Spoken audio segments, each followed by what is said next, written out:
Welcome back, everyone. So good to see you here.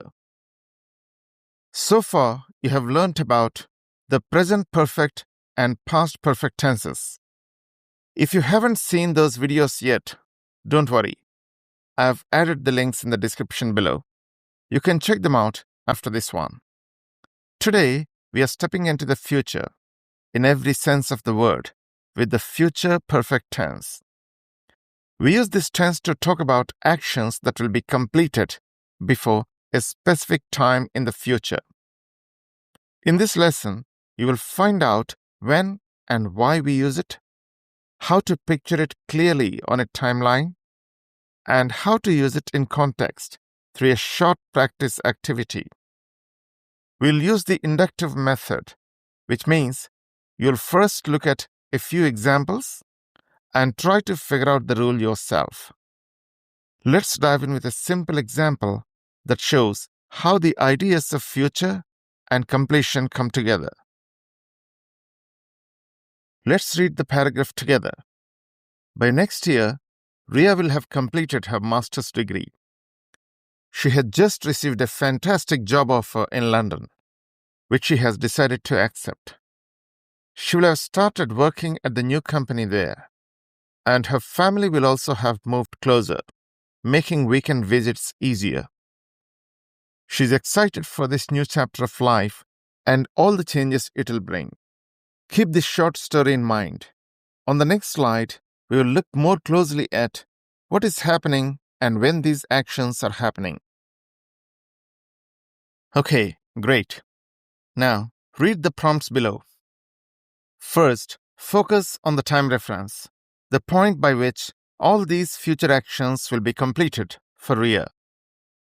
Second, identify the 3 actions that are completed by the time. Third, look at the verbs will have completed, will have started, and will have moved, and notice what they have in common. Next, decide whether these actions happen before or after the future point in the paragraph. Finally, compare the meanings of she had just received a job offer, which is in the present perfect, and she will have started working, which is in the future perfect. Take a moment to think about your answers. On the next slide, we will check them together and see what they tell us about the future perfect tense. Let's check what we noticed from Ria's story. All these future actions are connected to a specific time in the future, by next year. These are the 3 main actions that will be completed by that time.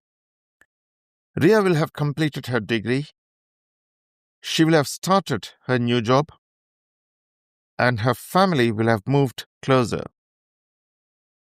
Next, all these verbs follow the same pattern: will plus have plus past participle. This is the structure of the future perfect tense, and we use it to show actions that will be finished before a specific time in the future. We can also see that these actions will be completed before that future time, not after it. Now, let's compare the meanings. The sentence, she had just received a job offer, is in the present perfect, showing a result connected to now.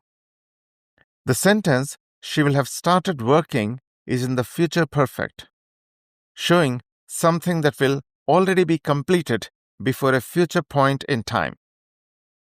Okay, let's make this clearer with a simple timeline. Now let's break down these 3 examples one by one. First, let's start with her degree. On the timeline, here is now. She's in the process of studying. And here's by next year, the future time we are talking about.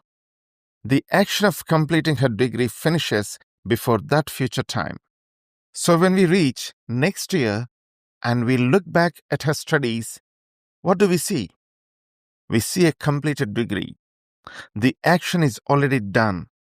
That's why we say, by next year, Ria will have completed her master's degree. Now let's look at the new job. At this moment, she has the offer and is preparing. But when we jump to the future point and look back at her employment, we see that the job has already started. It is already in progress. So we say, she will have started working at the new company by next year. And finally, her family. Right now, they live in a different place. But when we reach by next year and look back, we see that they have already moved. The action of moving happens before that future moment. That's why we say, her family will have moved closer by next year. In all three cases, we are not focusing on the present. We are projecting ourselves into the future and looking back at completed actions. The actions are completed before a specific time in the future. That's the key idea of the future perfect tense. It connects the future with a sense of completion before that future point. Let's quickly summarize what we have learned. We use the future perfect tense when we talk about actions that will be finished before a certain time in the future. It connects the future with the idea of completion. We imagine being at that future moment and looking back at what's already done. You'll often see time phrases like by next week, by 2030, before midnight, or by the time he's 40. For example, by the time you read this email, I will have left the office. Or the students will have completed all their exams by next week. These phrases help us mark the future point in time and show that the action is already complete before we reach it. Now that we understand the meaning and use of the future perfect, let's look at its structure in affirmative, negative, and question forms. In affirmative sentences, we use will plus have plus past participle. For example, I will have built the house by next year. In negative sentences, add not after will. He will not have saved enough money by the end of the next month. You can also say won't have saved. For questions, move will to the beginning. Will you have finished your work by 6 p.m.? The meaning doesn't change. It's still about an action completed before a specific time in the future. Let's practice using the future perfect tense. Complete these 8 sentences with the correct form of the verb in brackets. Remember, we use will have plus past participle for actions that will be finished before a certain time in the future. Also, remember the negative and question forms we discussed earlier. Pause the video, take a minute to write your answers, and then play again to check with me on the next slide. Let's quickly check your answers. Make sure you have used the correct structure, will have plus past participle, in all your sentences. Remember, in the negative form, we say will not have or won't have. And in questions, will comes at the beginning. In every example, the action is completed before a specific time in the future. That's exactly what the future perfect tense helps us express: a completed action before a future point in time. If you made any mistakes, pause for a moment and review the explanation once more to clarify your understanding. That's the end of this lesson. And if you found this lesson useful, don't forget to like, share, and subscribe to the channel. Stay tuned for more videos. Thanks for watching, and see you in the next video.